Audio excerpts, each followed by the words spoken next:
நாமக்கல் மாவட்டம் குமாரபாளையம் தொகுதி மக்கள் நீதி மையம் மகளிரணி மாவட்ட அமைப்பாளர் சித்ரா பாபு.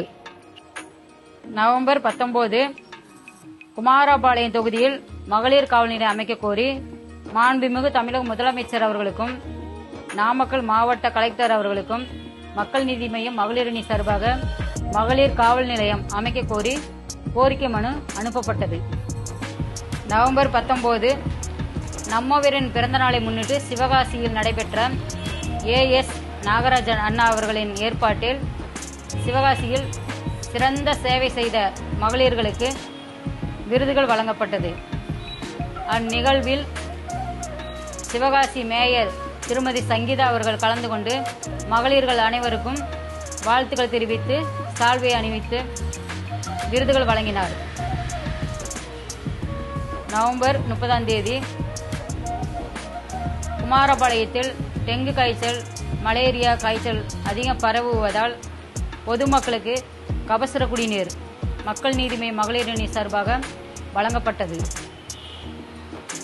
நவம்பர் 16 18, 19 வாக்காளர் தின முகாம் தள்ளி வைத்ததனால் அதன் ஒரு விழிப்புணர்வுக்காக துண்டு பிரசுரம் ரெடி பண்ணி பொதுமக்களிடம் விழிப்புணர்வு செய்யப்பட்டது.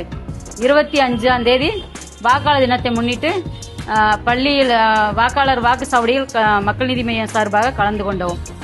நவம்பர் 25 நாமக்கல் மாவட்ட கலெக்டர் அவர்களிடம் தட்டாங்குட்டை பஞ்சாயத்தில் தண்ணீர் பைப்பு 2 வருடங்களாக போடுவதற்கு சாக்கடையில் பதித்து வைத்திருந்தனர். ரோடு சாலை அமைப்பதற்கு தோண்டப்பட்ட ரோடு சரி பண்ணாமல் இருந்தது. அப்பகுதி பொதுமக்கள் மக்கள் நீதி மையம் மகளிரணி என்னிடம் புகார் தெரிவித்தனர். மாவட்ட ஆட்சியரிடம் புகார் தெரிவித்தவுடன் 26 சரி செய்து கொடுத்தனர்.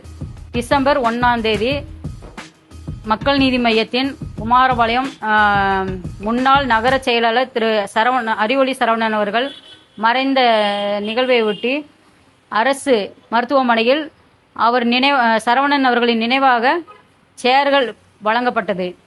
மற்றும் மதியம் பாச இல்லம் ஆசிரமத்தில் அன்னதானம் வழங்கப்பட்டது. டிசம்பர் 2 அரசினர் மேல்நிலை பெண்கள் பள்ளியில் பள்ளியின் வளாகத்திற்குள் சாக்கடை கழிவுநீர் வருவதால் பள்ளியின் முதல்வர் எங்களிடம் புகார் தெரிவித்தனர். நாங்கள் மாவட்ட ஆட்சியரிடம் புகார் தெரிவிக்கப்பட்டது.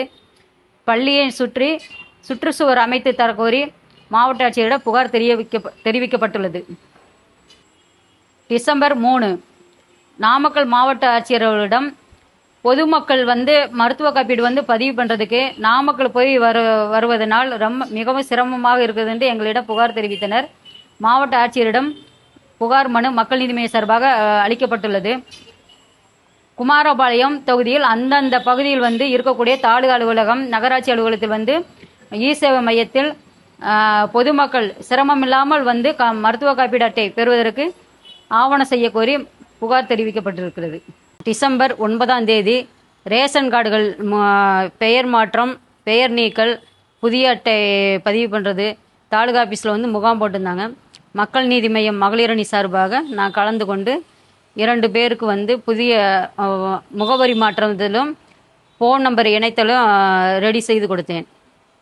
டிசம்பர் 10 விளையாட்டு மைதானம் மாணவர்களுக்கு இளைஞர்களுக்கு விளையாட்டு மைதானம் குமாரபாளையம் தொகுதி நகருக்குள் அமைச்சு கொடுக்க சொல்லி நகராட்சி ஆணையாளரிடம் மனு கொடுக்கப்பட்டது. நவம்பர் 12 21 வார்டு உடையார்பேட்டையில் நாங்கள் மின்கம்பம் மாற்றி சொல்லி மின்வாரியத்தில் புகார் கொடுத்திருந்தோம். 12 அந்த மின்கம்பத்தை மின்வாரிய அலுவலர்கள் மாற்றி புதிசாக அமைச்சு கொடுத்தனர். நாளை நமதே. நேற்றையும் இன்றையும் ஆய்ந்து அறிந்தால் நாளை நமதே. பார்த்ததை பயின்றதை பழகி நடந்தால் நாளை நமதே. நிலவும் நீரும் பொதுவென புரிந்தால் நாளை நமதே. எனக்கென முந்தாதிருந்தால் நாளை நமதே. மூத்தோர் கடமையை இளையோர் செய்தால் நாளை நமதே. அனைவரும் கூடி தேரை இழுத்தால் நாளை நமதே. சலியா மனதுடன் உழைத்து மகிழ்ந்தால் நாளை நமதே.